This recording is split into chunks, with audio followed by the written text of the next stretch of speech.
सायकालीन को समय है गयो। सब गोपी बोली अब वापस चलो, किशोरी जी श्रम है रहे हो, आज हमने एक और अपराध कर दियो, किशोरी जी और ले आए संग में। सब गोपिन को संग लेकर के श्यामाजू को जैसे ही पार करवे के काजे जान लगी, अटारी पे चढ़ करके देखी तो महाराज यमुना जी में एक भी नौका नहीं है, दूर दूर तक कोई भी मल्हा ना दिख रहा है पार करवे वारो। किशोरी जी ने पूछी कहा भयो? बोले अरे श्यामाजू आज तो बड़ो विचित्र भयो। बोले कहा? बोले एक भी नौका ना है, एक भी पार करवावे वारो मल्हा ना खड़ो, कैसे जाएंगी हम? अभी तो बहुत दूर है, परेशान हो, यहाँ तो वृंदावन जामेंगे, फिर वृंदावन से आगे जामेंगे, अरे बहुत समय लग जाएगा। आज तो ब्रह्मानु जी बहुत डांटेंगे, कीर्ति मैया बहुत मारेगी, कहां लेके गई छोरी है, कैसे जामे पल्ली पार? किशोरी जी बोली एक बार और चढ़ के देखो, शायद कोई मिल जाए। गोपी गई अटारी पर चढ़ करके दूर दूर तक दृष्टि घुमा करके देख रही हैं, लेकिन एक भी नौका नहीं, एक भी मल्हार नहीं मिला। इतने में ही दूर नेक सी नौका, और वह नेक सी नौका में बटुआ से कन्हैया, छोटे से लाला, अरे बैठे बटुआ से मोड़े के। हमारे यहाँ ब्रज में बटुआ से मोड़े को मतलब बहुत मलूक। कोई बालक जन्म ले तो सब देखवे जामे, अरे कैसा है लाला? बोले ऐसा हो बटुआ से मोड़े को। बटुआ कहते के? हाँ पर्स से कहें। वाह मैया सब जाने समझन हमारी। पर्स से कहें बटुआ से मोड़े को मतलब? बोले जब खुलेगो, जब बड़ो होगो तो खूब सारो धन देगो, या हमारी कहें बटुआ से मोड़े को।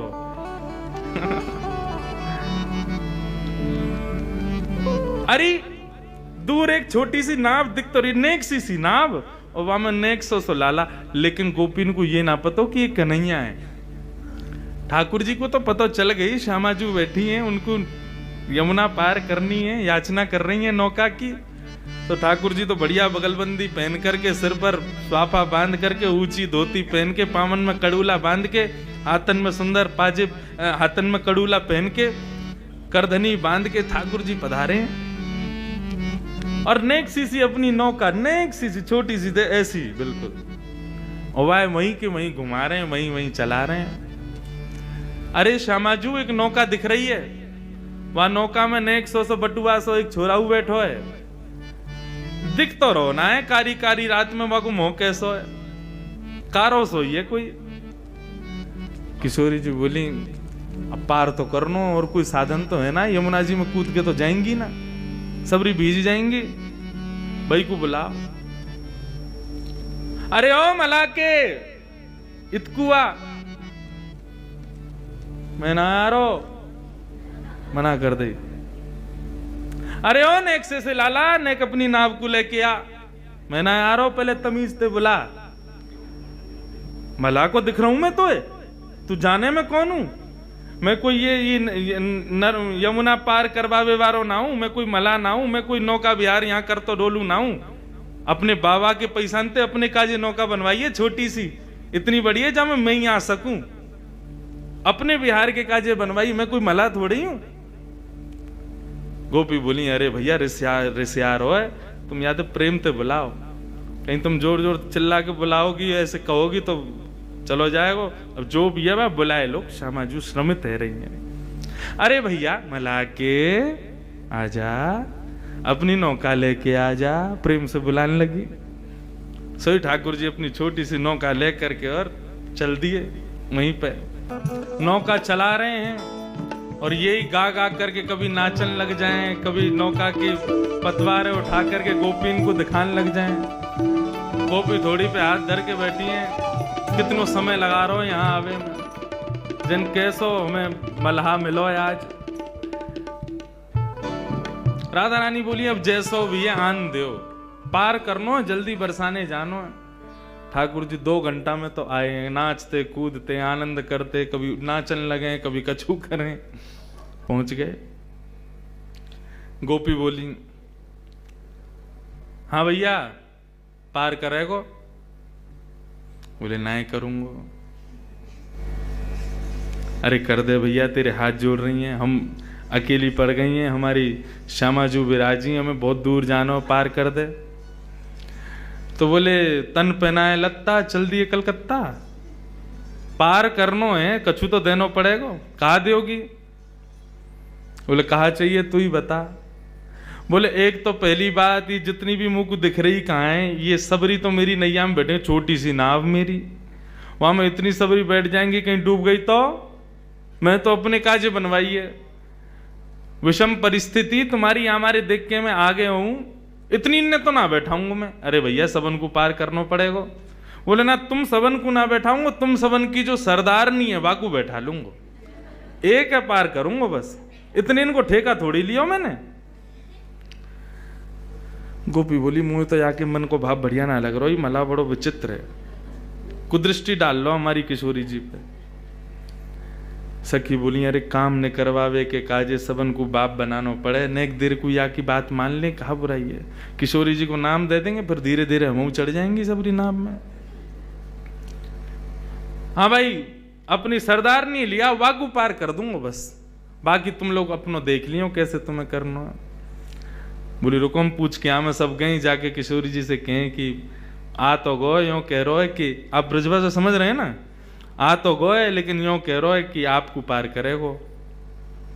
किशोरी जी बोली मैं अकेली नहीं जाऊंगी, जन कौन है कहाँ को है कैसो है। बोले वो तो हमें पता है, लेकिन किशोरी जी अब मान जाओ, कैसे जाएंगे इतनी रात में, दूर दूर तक कोई नौका ही ना है, यमुना जी तो पार करनी है ना, आप कृपा करो। किशोरी जी बोली अच्छा ठीक है तुम कह रही हो तो फिर मैं चढ़ू ना। बोले तुम चढ़ो, फिर संग संग तो हम चढ़ ही जाएंगी, और नेक दूर नाव निकरी नहीं कि हम सबरी कूद जाएंगी भाई में, फिर तो पार करना ही पड़ेगा, फिर कहाँ जाएगा लेके। किशोरी जी जैसे ही आई, ठाकुर जी ने दूर से ही उनके मुखमंडल को देखो है, आहा, देख करके वही न्योछावर है गए, प्रणाम करने लगे। जैसे किशोरी जी पधारी, जैसी नौका में चरण लगी, ठाकुर जी बोले रुको रुको रुको रुको रुको, अभी ऐसे सीधे ना जाओगी आप नौका में। तो बोले पहले आपके चरणन को धो दूं मैं, अपने हाथन से चरणन को धोऊंगा तभी नौका में बैठाऊंगा। सब गोपी बोली तू बड़ी मनमानी कर रहा हो भैया अपनी। बोले देख मुझ को तुमसे और कछु दक्षिणा नहीं चाहिए, मुझको यही दक्षिणा चाहिए, ये तुम्हारी जो सरदारनी है ना, या के मतलब तुम्हारी जो सरताज है, तुम्हारी जो अधिष्ठात्री है, या के चरणन को मैं धोऊंगा, चरणन को धो करके तभी आपको अनुमति दूंगा अपनी नौका में चढ़वे के। सब गोपी किशोरी जी से बोली किशोरी जी निवेदन कर रहा है आपके चरणन को धोनो चाहवे, आज्ञा करो। कहा करें अरे जन कौन है कहां को है कैसो है, मैं तो जानू ना हूं, या को कैसे अपने पामन को स्पर्श करन दूं। सब गोपी बोली किशोरी जी और कोई हम पे उपचार भी तो ना है, यही करना पड़ेगा, अब आप स्वीकार कर लो, मान जाओ। किशोरी जी बोली अच्छा ठीक है तुम लोगन के काजे मान जाऊं। किशोरी जी ने अपनो दोनों चरण आगे किए, ले भैया धो ले। ठाकुर जी ने पहले तो बढ़िया सुंदर सो एक गड्ढा कियो, और गड्ढा करके वहां में किशोरी जी को एक पाम आ सके इतना ही बड़ो कियो, वहां में किशोरी जी ने एक चरण पधरा दियो। ठाकुर जी यमुना जल लाला में अपने अंजलि में भर भर के लामे, और ला करके श्री किशोरी जी के सुंदर चरणन को प्रक्षालन कर रहे हैं। किशोरी जी एक चरण से खड़ी हैं और एक चरण को ऊपर उठाए रखो, तो बार बार किशोरी जी को जो श्री अंग है वो ऐसे झूल रहे हो है कि अभी मानो जैसे कहीं गिर ना जाएं। तो गोपी जब संग में आ जाएं हाथ पकड़ हुए, ठाकुर जी कोई पकड़े को नहीं, हम जिनके चरण छू रहे हैं, जिनके चरण धो रहे हैं, केवल उन्हीं के चरण, उन्हीं को ही पूरा अंग होना चाहिए बस। तुम लोगों ने स्पर्श किया तो तुम्हारे चरण धुले ऐसा मानो जा सके, तुम लोग दूर रहो। ललिता विशाखा बोली अरे शर्म ना आ रही तो पता हो कौन के पाम धो रहा है, एक पाम ते खड़ी है, एक पाम देख ऊपर कर रखो, कितनो श्रम है रहो उन्हें। श्री ठाकुर जी ने अपना दूसरा हाथ बढ़ा करके जो किशोरी जी ने अपना पाम उठा रखो वाके नीचे अपने हाथ लगा दिए, एक हाथ से प्रक्षालन कर रहे हैं और दूसरे हाथ से दूसरे चरण को किशोरी जी को अपने हस्त कमल पर लेकर के बैठे और बोले हे किशोरी जो, आप गिरोगी नहीं, घबराओ मत, आप दोनों वरदहस्त मेरे शीश पर रख लो और खड़ी है जाओ। किशोरी जी ने अपने दोनों वरदहस्त ठाकुर जी के सिर पर रखे हैं, एक चरण को धो रहे हैं, दूसरा चरण हाथ में ले रखो है। आहा, श्री परमानंद दास जी याद दृश्य को देखें, कितना सुंदर भाव कह रहे हैं। सब लोग गाना, धन धन राधिका के चरण, धन धन राधिका के चरण, धन धन राधिका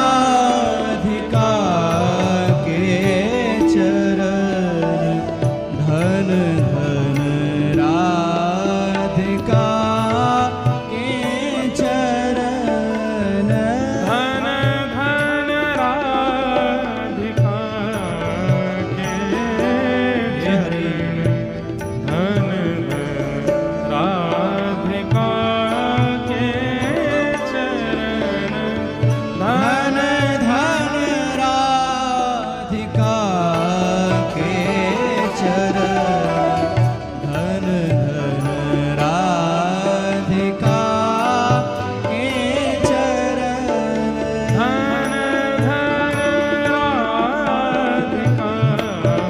के चरण, धन धन राधिका के चरण, धन धन राधिका के चरण, धन धन राधिका के कैसे चरण,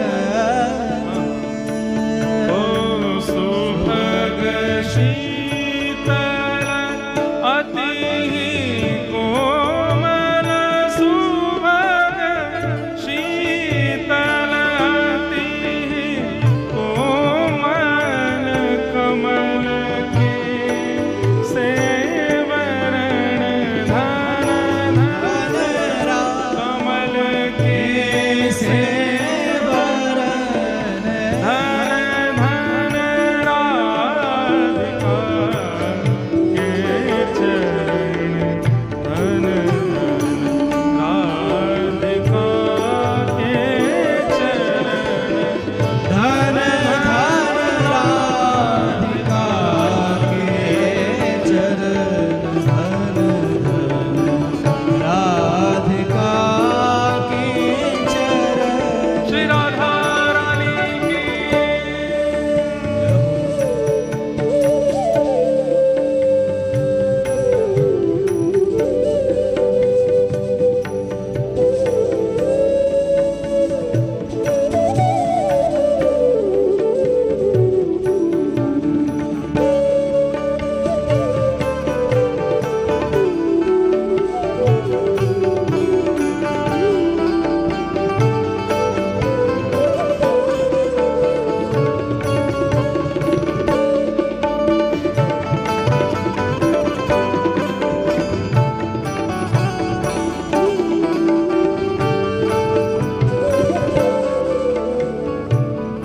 ओ नंद सुत मनमोद कारी, नंद सुत मनमोद कारी, विरह सागर तरण, धन धन विरह सागर तरंग, धन धन विरह सागर तरन, धन धन विरह सागर तरंग,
ऐसे मंगलमय चरणार विंदों में दास परमानंद छिन छिन दास परमानंद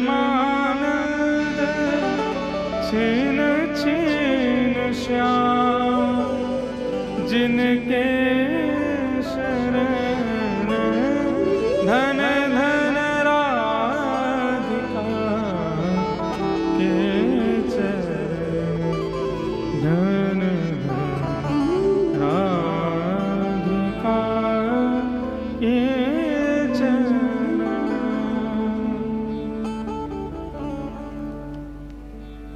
नंद सुत मन मोदकारी विरह सागर तरण।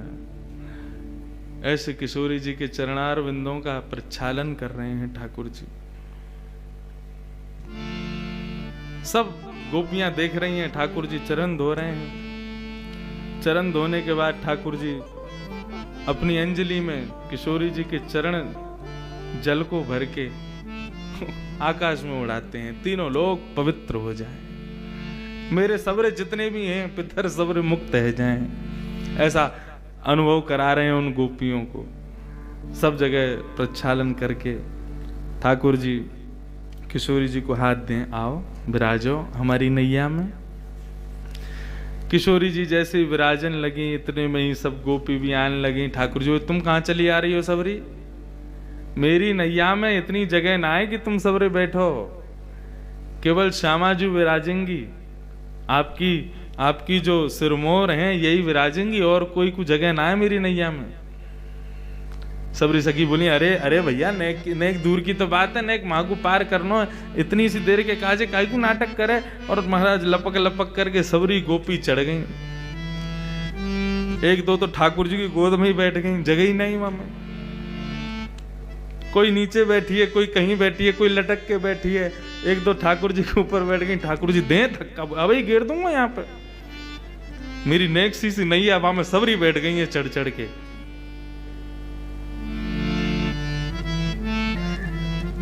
अभी भैया एक पद दिखा रहे थे श्री ध्रुवदास जी को, वहां में नैया देखो कितनी सुंदर वर्णन, यहाँ की नैया देखो।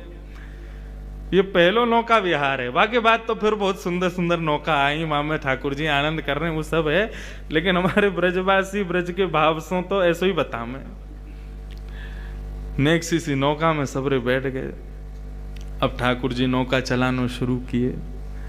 जैसी नौका नेक दूर गई अपने स्थान से, नेक दूर जाते ठाकुर जी तो उबासी लेने लगे जोर जोर की। कभी यहाँ को हूं मैं, कभी वहां को हूं मैं। गोपी बोली, कहा भैया तेने पतवार क्यों छोड़ दे, चला काई कुनारो? बोले, वो कहा मुझको भूख लग रही है बहुत जोर से, और जब तक मुझको भोजन नहीं मिलेगा तब तक मैं आगे नौका कैसे लेके जाऊं। गोपी बोली, अब या बीच भंवर में तुमको भोजन कहाँ तिला में? बोले, तुम सबन पे जो ये मटकी रखी कहाँ है? तुम्हारा घी दूध दही कछु बिको ना है ना, लाओ खोल खोल के सबरे धरो मेरे आगे। पहले पेट पूजा हो गई, तभी मुंह में बल आवेगा, तभी नौका चलेगी।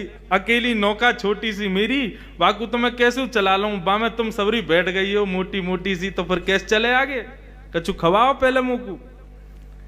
सब आनंद भी ले रही हैं। सबन ने अपनी अपनी मटकी खोल दी। बोले, बिको तो कछु है ना है, चलो यही धर दो जाके सामने। हाँ, कहीं पतो चली पल्लंगू पहुंच गए होके, कछु द्रव्य दो तो हम कहते देंगे, हमने दही तो दे दियो तो है। सबन ने खोल खोल के ठाकुर जी के आगे धर दियो। ठाकुर जी टेढ़ी सी नजर करने लगे। तुम्हें पतो ना है, मैं अपनी मैया को बहुत लाड़ लूं, अपने हाथन से ना पाऊं, मुझको पवानो पड़े। गोपी बोली, भैया ऐसा मला पहली बार मिलो है, पीछे ही पड़ गो है। सब गोपी आने लगी, आकर के अपने हाथन से। ठाकुर जी बोले, तुम में तो बदबू आ रही, तुम सबरी हटो, तुम्हारे हाथन से नहीं पाऊंगा। तो बोले, वो जो बैठी कहाँ है सामने गौर वरण, उनके हाथन से पाऊंगा। गोपी बोली, अब फेंक देंगी जमुना जी में, जो मन में आ रहा हो सो करते जा रहा हो। उनके चरण धो ले, उनके हाथे सिर पर धरवा ले, सब कामन न कर रहा, अब यूं करो उनके हाथन से पाऊंगा। ठाकुर जी बोले, तो फिर नहीं पाऊंगा। बोले मत पावे। बोले तो ठीक है, फिर हम सो रहे हैं, अपने आप चला लियो नौका को। सब गोपी बोली कहा करें भैया, ये तो ऐसे माने को ना है, या को तो नवनीत चाहिए और श्री किशोरी जी के हाथन से ही पावेगो। आहा,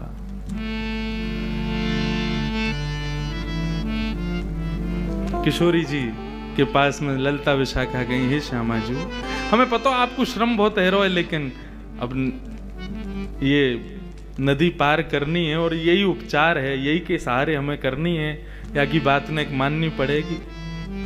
पल्लम को जाकर के और जैसे ही हम नौका में से उतर जाएंगे, या को सबक तो हम सिखाएंगी जरूर, लेकिन हे श्यामा जी, नेक आपको आज हमारी वजह से सुबह